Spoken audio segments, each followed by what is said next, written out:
नमस्कार दोस्तों। सी प्रोग्रामिंग में हम लोग अब तक स्ट्रक्चर्स को पढ़ चुके हैं कि स्ट्रक्चर क्या होते हैं, किस तरीके से उनको डिक्लेयर करते हैं और कैसे उनके वेरिएबल्स को बना के उसमें वैल्यू एंटर करते हैं। लेकिन आज के इस टॉपिक में हम लोग पढ़ने वाले हैं नेस्टेड स्ट्रक्चर्स, मतलब स्ट्रक्चर्स के अंदर भी स्ट्रक्चर्स।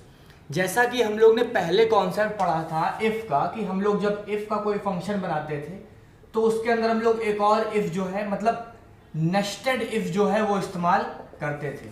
बस सेम ऐसे ही जो स्ट्रक्चर है उसके अंदर भी हम एक स्ट्रक्चर यूज कर सकते हैं, जिसके हम पहले सिंटेक्स के बारे में बात करेंगे। उसके बाद उसी का एक प्रोग्राम बनाएंगे, जिस प्रोग्राम के थ्रू आपको वैल्यू एंटर करना बताएंगे और साथ ही साथ जो हमारा इनर स्ट्रक्चर होगा उसको किस तरीके से एक्सेस करते हैं उसको भी बताएंगे।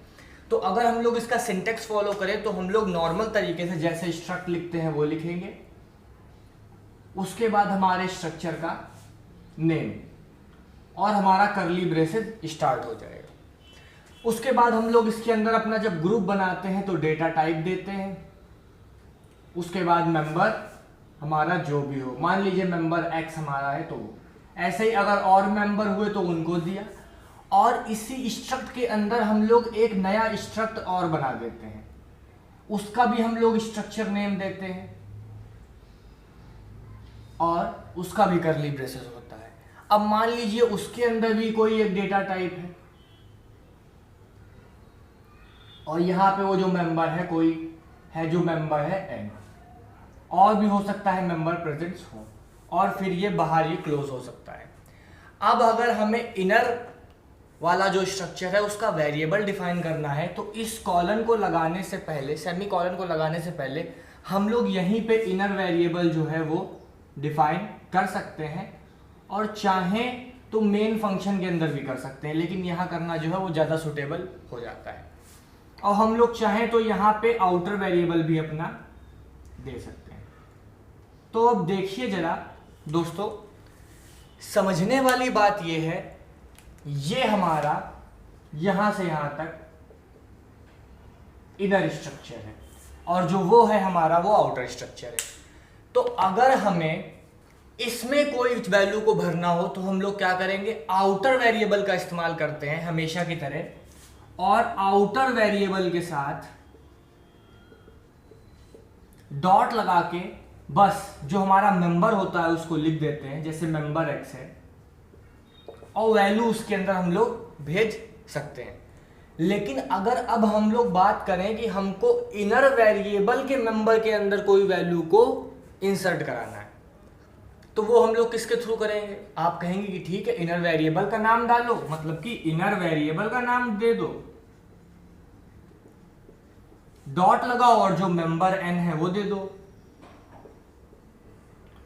तो इस तरीके से जो ये वैल्यू है वो एंटर नहीं हो पाएगी, और वो एंटर इस कारणवश नहीं हो पाएगी क्योंकि जो ये इनर स्ट्रक्चर है ये आउटर स्ट्रक्चर के अंदर लाए करता है।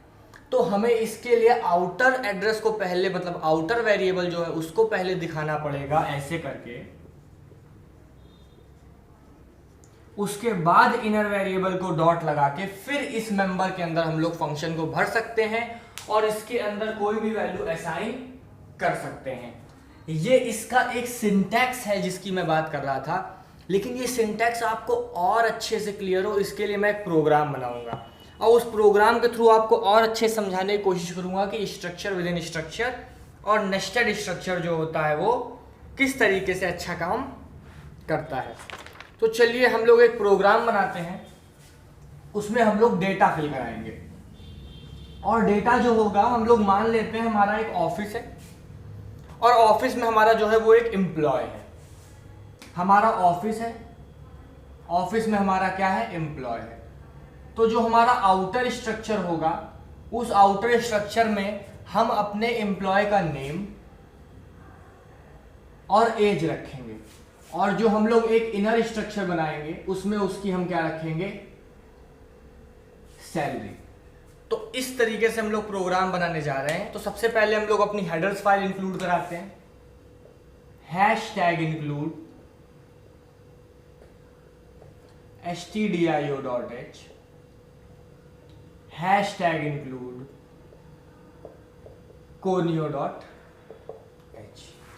इसके बाद अब हम लोग क्या है, एक स्ट्रक्ट फंक्शन बनाते हैं। उस स्ट्रक्ट फंक्शन में हम लोग अपना जो आउटर स्ट्रक्चर है उसको पहले दिखाते हैं, फिर इनर स्ट्रक्चर को। तो जो हमारा पहले आउटर होगा वो तो स्ट्रक्ट नाम से अब डिक्लेयर किया जाएगा। हमारा एम्प्लॉय है तो एम्प्लॉय नाम का ही एक स्ट्रक्ट बना लेते हैं। इसके अंदर हमारा क्या क्या मौजूद है, हमारा नेम है। नेम हमारा कैसा डेटा टाइप का होगा, कैर डेटा टाइप का होगा और 1D एरे जो है वो पास कर रहा होगा। जो हमारी एज है वो इंटीजर टाइप की होगी और वो इंटीजर एज जो है उसको हम लोग लिख सकते हैं।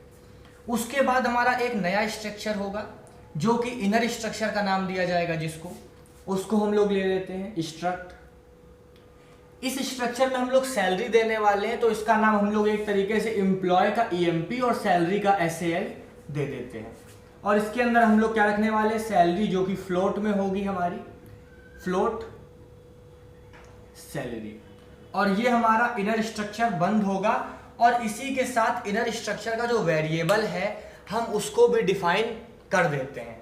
और हम लोग जो इसका वेरिएबल है उसको सैल नाम दे देते हैं क्योंकि ये हमारी सैलरी जो है उसको इंडिकेट कर रहा है। इसके बाद हम अपना जो आउटर स्ट्रक्चर है उसको बंद कर देते हैं और आउटर स्ट्रक्चर का जो वेरिएबल है वो हम लोग सीधा अपना मेन प्रोग्राम के अंदर डिक्लेयर करेंगे। तो यहां से जब हम लोग अपना मेन प्रोग्राम शुरू करेंगे, मेन सेक्शन का, तो हम लोग सबसे पहले क्या करेंगे, इस एम्प्लॉय का वेरिएबल डिफाइन करेंगे। मतलब जो हमारा आउटर स्ट्रक्चर है उसका वेरिएबल डिफाइन करेंगे। तो हम लिखेंगे स्ट्रक्ट एम्प्लॉय और उसको वेरिएबल दे देते हैं EMP। अब EMP वेरिएबल दे दिया है तो अब हम लोग क्या करेंगे, एक मैसेज प्रिंट कराते हैं कि आपको वैल्यूज को भरना है। तो एंटर नेम एंड एज, मतलब जो भी हमारा एम्प्लॉय है उसकी नेम और उसकी एज को भरिए। तो जब हम लोग नेम को भरने जा रहे होंगे तो हम लोग स्कैनफ चलाएंगे। नेम के लिए %s का इस्तेमाल करेंगे। उसके बाद जब हम लोग एज भरने जा रहे होंगे तो उसके लिए हम लोग %d का इस्तेमाल करेंगे। अब नेम भरने जा रहे हैं, नेम हमारा आउटर स्ट्रक्चर में है, ध्यान से देखिएगा। और आउटर स्ट्रक्चर के लिए हमारा वेरिएबल क्या है, EMP है।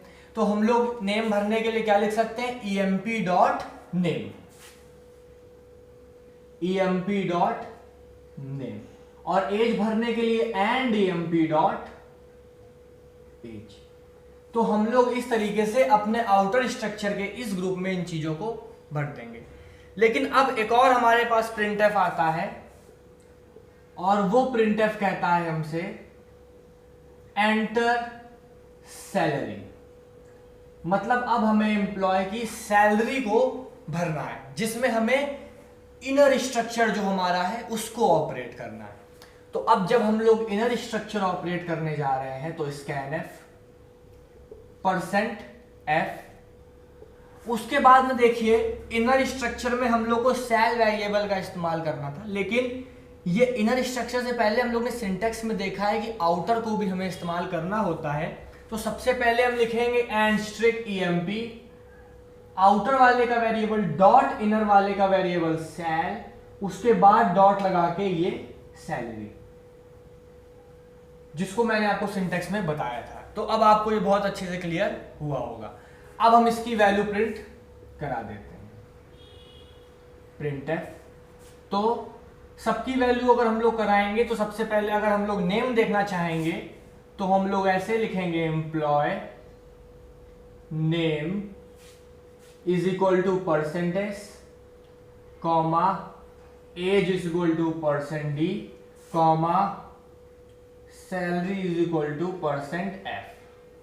और नेम के लिए हम लोग लिख देंगे EMP.name, एज के लिए हम लोग लिख देंगे EMP.age और सैलरी के लिए हमें लिखना पड़ेगा EMP.sal.salary। तो इस तरीके से क्या होगा, हम लोग अपने जो भी वैल्यूज को एंटर किया है उसको प्रिंट करा सकेंगे। अब स्क्रीन को होल्ड रखने के लिए हम लोग getch चलाएंगे और यहीं से हमारा जो प्रोग्राम है वो एंड हो जाएगा। तो अब देखने वाली बात यह है, जब कोई भी यूजर इस प्रोग्राम को चलाएगा तो वो पहले क्या करेगा, नेम और एज डालेगा। मान लीजिए वो नेम और एज डालेगा तो ये आउटर वाले में जाएगी, और नेम जो है एक तरीके से अगर आर्यन डाला है तो वो स्टोर हो जाएगा, एज अगर 34 डाली है तो वो स्टोर हो जाएगी।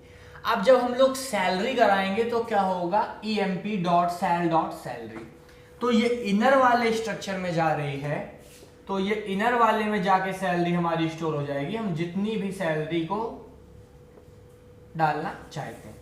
और जब हमको शो कराना होगा तो ऐसे ही ग्रुप वाइज हम इसको देख भी सकते हैं। तो ये पूरा कॉन्सेप्ट था नेस्टेड स्ट्रक्चर्स का, कि स्ट्रक्चर के अंदर स्ट्रक्चर कैसे होता है। मुझे लगता है आपको ये वीडियो समझ में आया होगा और साथ ही साथ पसंद भी आया होगा, तो वीडियो को लाइक जरूर करिएगा। साथ ही साथ सी प्रोग्रामिंग लैंग्वेज की पूरी प्लेलिस्ट बनी हुई है मेरे चैनल में, जिसमें आप जाके वो देख सकते हैं। तो साथ ही साथ चैनल को सब्सक्राइब करिएगा।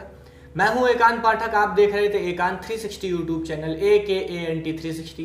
तो फिर मिलेंगे अगले वीडियो में, तब तक के लिए thank you, have a nice day, और इसको नोट डाउन कर लीजिए।